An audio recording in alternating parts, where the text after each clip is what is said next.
Halo kawan-kawan semua, selamat datang kembali di channel FT Share.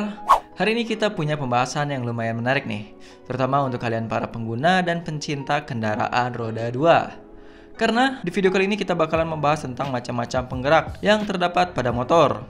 Mulai dari sang pelopor yang terkenal yakni rantai motor, dan juga sejoli yang paling jarang kita temui, belt dan juga shaft. Yang pasti di antara kita banyak yang langsung bertanya-tanya, kenapa sistem penggerak belt dan juga shaft jarang diaplikasikan di kendaraan roda 2? Sebelum kita lanjut, kita mau nawarin kaos bertema otomotif mulai dari JDM, Superbike, MotoGP, dan lain-lain dengan kualitas premium berbahan katun combat 24S dengan harga terjangkau untuk teman-teman semua cuma 45 ribuan aja. Yang pastinya tebal tapi tetap adem saat dipakai. Dan untuk nanti kalau ada teman-teman yang cari baju dengan harga yang lebih terjangkau lagi, kita bakalan bikin juga 30S dan kawan-kawannya dengan harga yang pastinya jauh lebih terjangkau. So tanpa ragu-ragu langsung aja cek link produknya di kolom deskripsi di bawah ya.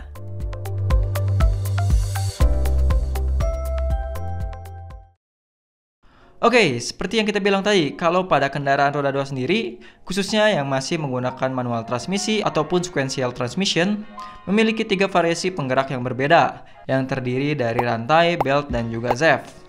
Yang pastinya ketiga rantai penggerak ini punya keunggulan dan kekurangannya tersendiri. Biar nggak penasaran, di video kali ini kita langsung aja membahas ketiganya. Mulai dari yang pertama, yang paling banyak digunakan motor-motor tanah air Indonesia tercinta, yakni rantai. Chain atau rantai, sebuah komponen yang paling umum digunakan sebagai penghubung antara mesin dan juga roda pada kendaraan roda 2 dengan transmisi manualnya. Tentu dan sudah pastinya juga, komponen ini bukan semata-mata paling banyak diaplikasikan tanpa adanya alasan. Karena sudah sewajarnya engineer akan memilih sang rantai dengan membandingkan kelebihan dan keterbatasan pada saat mendesain sebuah kendaraan. Nah, untuk kelebihannya, rantai ini juga ada banyak sekali. Mulai dari yang pertama tentunya adalah cost atau biaya produksi. Alasan ini terlahir dikarenakan selain murah saat diproduksi, rantai juga sangat mudah dipasang, yang tentunya akan mengurangi waktu assembly-nya, yang dimana seperti Tuan Krab bilang, time is money. Nice. Lalu yang kedua, rantai terdiri dari banyak sekali link atau anak rantai, yang artinya rantai ini juga akan sangat mudah diperbaiki atau dikustomisasi. Atau lebih simpelnya bisa disesuaikan ukuran antara panjang dan pendeknya. Dan kelebihan yang ketiga yaitu power loss yang tergolong rendah. Karena rantai hanya memangkas power dari mesin sebesar 5-10% saja. Yang berarti komponen penggerak ini sangat baik untuk digunakan berakselerasi. Sedangkan jika kita berbicara tentang kekurangannya, yang pertama dan paling sering kita temui tentunya adalah rantai yang kotor. Yap, komponen ini sangat mudah sekali kotor karena posisinya yang sangat terbuka dan berada di luar. Membuatnya membutuhkan perlakuan-perlakuan khusus untuk menjaga durabilitas serta performanya. Dan kekurangan yang kedua adalah berisik.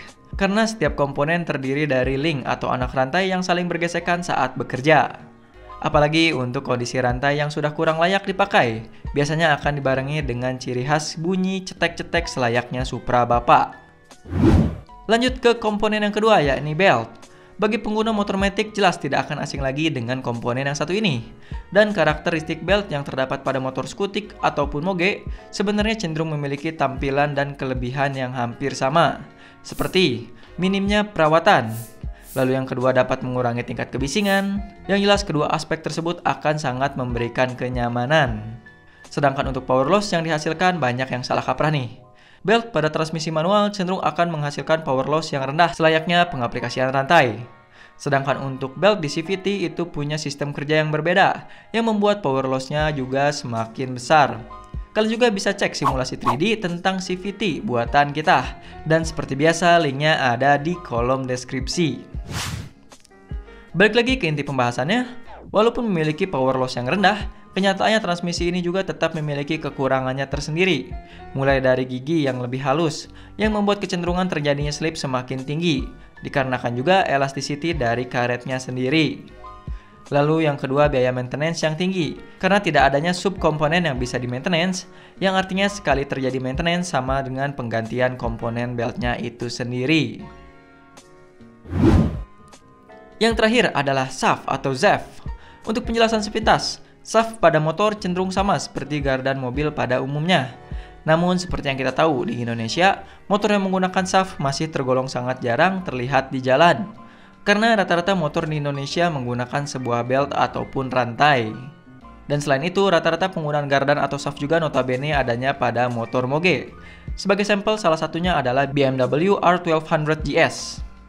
Namun tidak seperti kawan-kawannya, penggerak SAF memiliki power loss yang paling besar. Bahkan nih, saking besarnya, power loss tersebut bisa menyentuh titik 30%. Nah loh, dengan power loss segede gitu kok masih dipasangkan di motor? Tenang aja, engineer nggak akan asal pasang kok. Tentunya semua dinilai dari sudut kelebihan dan keterbatasan. Salah satu kelebihannya, motor yang menggunakan SAF memiliki tingkat kebisingan yang tergolong rendah jika dibandingkan dengan rantai.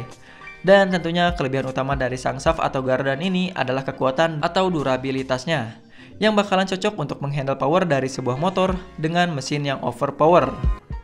Oh iya, ada satu lagi kekurangan terbesar dari SAF ini, yakni masalah biaya produksi yang tinggi. Mulai dari waktu assembly dan juga banyaknya part yang harus diproduksi yang jelas tidak sesuai dengan semboyan time is money. Oke, kita rasa cukup untuk informasi yang bisa kita berikan di video kali ini. Seperti biasa, kalian bisa tuliskan pendapat kalian mengenai sistem penggerak tadi di kolom komentar di bawah. Jangan ragu untuk bertanya ataupun berdiskusi. Saya Muhammad Karir undur diri dan sampai jumpa lagi.